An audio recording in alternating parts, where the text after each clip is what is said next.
Hello everybody, this is your boy Will. I'm coming at you with my review of the new sci-fi series called Fringe, coming from you from Fox. And I must say that when I first heard about Fringe, I thought it was going to be another X-Files type of show. Pretty much a bootleg of that show, but it seems to be going in a whole nother direction. I mean, there's a lot of similarities. You have one thing I did not like, and I would hope would not happen, that is a lot of shows, a la Bones and House, always seems to have these spunky girls, these spunky women, and they are so annoying. It's like, I'm so tough for tough's sake. I can't stand those people a la Gwyneth Paltrow, Julia Roberts, and Cameron Diaz. They sicken me, they make hokey shows, and they make for bad sci-fi. So I am so thankful that this lead actress, who goes by, I can't remember her name, the actual actress, but her name in the show was Agent Dunham, and she was very vulnerable, very personable. She didn't overdo the toughness. I mean, she was pretty much an FBI agent, but still a woman. And I liked that dynamic that she gave to the character. She didn't overdo it. She was more in the mode of Gillian Anderson, and I think that is the feel that J.J. Abrams was going. And if you don't know who J.J. Abrams is, he's the creator of the show. He also created Lost, and he also created Alias, two of my other favorite shows. Well, the first season of Lost I pretty liked, and I pretty much liked, and then got lost after that. But Alias was a show that I followed for the 5 or so years that it was on. It was a great show. A lot of adventure, it took the a spy drama in whole new directions. J.J. Abrams really knocked it out of the park. So if you haven't seen Alias, you might want to go rent that on DVD. Excellent show. But going back to my review of Fringe. Fringe is a show based pretty much on a sci-fi drama type situation where it's kind of like X-Files, but it's not. You have Agent Dunham, who opens the show making love to her secret lover, Agent Scott, and they get a call that a plane has been hit by a terrorist attack a la a infectious agent that no one has ever seen before. We get to know that in order for her to investigate this, she needs to pick up another key character, who is the doctor who has investigated agents like this in the past, but the only way to see him is to get to the third major character, who is his son, who she has to go pick up in Iraq.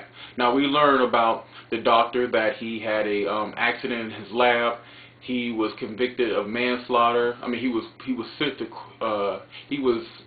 tried for manslaughter, but yet they found he was unfit to go to trial, so they sent him to a psychiatric ward, and that's where he's been for the last 17 years. Now, I like this character. I think his name is Bishop Walters.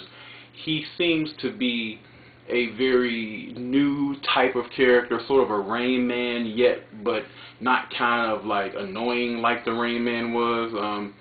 And I like the dynamic that they're going to go, and I'm looking forward to seeing his growth as a character. And also, when we get to the third major character, who's his son, who he hasn't seen in 17 years, one thing I love that J.J. Abrams didn't do when the son actually meets his father, there was no squishy moment, mushy moment where, the son got angry at the dad. He was like, "Dad, how did you do that to me? How did you lock me in my room and make me feel so bad about myself?"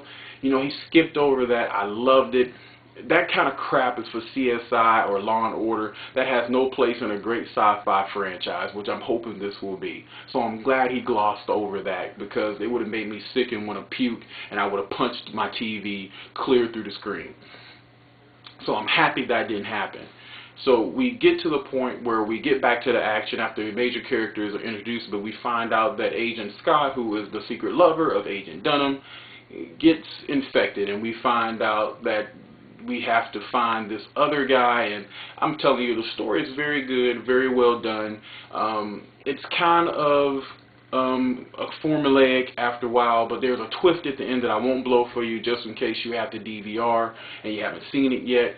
If you work like me, you work crazy hours, so maybe you haven't seen it. So anyway, I'm looking forward to the season of this show. I like the dynamic. Believe me, it's not a bootleg X-Files. It seems like they're going to introduce a lot of great characters. And one thing that I like that he does is that he introduces a company called Massive Dynamics. And I believe that if you watch the show, you think that Massive Dynamics is going to be the big boogeyman for the show, but I doubt that, because I think that's a red herring. If you know anything about J.J. Abrams, he takes you in one direction and totally throws you another. And you know, I think finally we're going to get an American sci-fi franchise that actually take chances, a la like the British or the Japanese. I mean, I hope it gets to that point where it takes us a new direction of like Doctor Who or Blake 7 or even Red Dwarf. Now, if you haven't seen those British sci-fi shows, you might want to download those, look those up. Red Dwarf is hilarious. Doctor Who will take you to places you've never been before. And Blake 7 is just one great adventure. So check those out if you get a chance. But anyway, that's my review for Fringe. I thought it was a great show. I'm looking forward to seeing what's going to happen in the future with this franchise.